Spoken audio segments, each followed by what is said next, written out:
Welcome to Echo Speak English.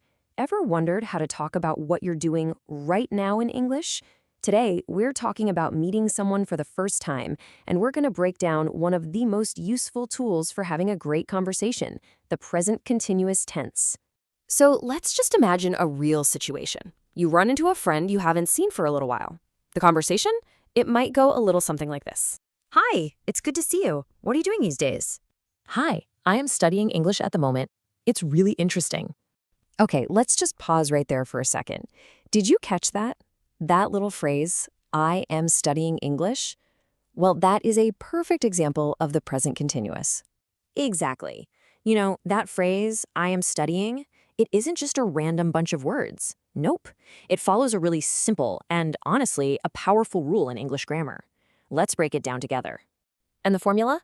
It's actually super simple. You just need 3 parts. First up, you've got the subject. That's I, you, he, she, that kind of thing. Next, you need the right form of the verb to be. So am, is, or are. And last, you take your main verb and stick an ing on the end.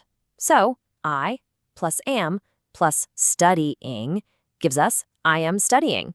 See? Simple. Perfect. Now that we've got the formula down, let's look at the first and probably the most common way to use it for actions that are happening, well, right now. For example, he is reading a book right now. The big clue here is right now. It tells us the action is happening this very second. He started reading a little while ago and he's still doing it. It's in progress. Let's try it out. I'll say it, then you go ahead and repeat it. He is reading a book right now. You can really feel how that action is flowing in the sentence, can't you? All right, on to our second use. We also use the present continuous for situations that are temporary. You know, things happening around the present, but not something that's going to last forever. Here is a great example. I am staying at my friend's house this week. Now, this doesn't mean I live there all the time. It's just a temporary thing that's happening right around now. Let's practice this one together. Ready? I am staying at my friend's house this week. Nice work! And for our third and final use, this one might actually be a little surprising. We can also use the present continuous to talk about definite plans we have for the future. Check out this sentence. We are traveling to London next month. Notice how it's talking about the future, but it sounds really definite, right? This isn't just a dream. It suggests the plans are made, maybe the tickets are even booked. For those fixed future plans, this tense is absolutely perfect. Okay, one last practice round. Let's say this one with some confidence. We are traveling to London next month. Perfect.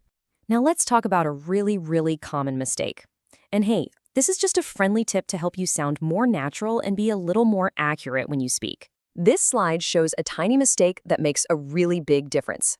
A lot of learners forget to add the ing to the verb.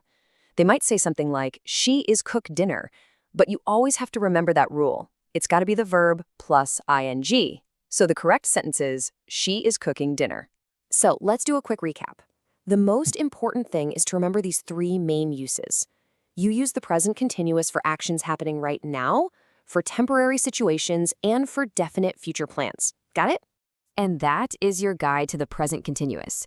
So here's a final thought. What are you doing right now, besides becoming an even more confident English speaker? If you're enjoying our explainers and you want to keep learning with us, make sure you subscribe so you get all our new content. We'll see you next time on Echo Speak English.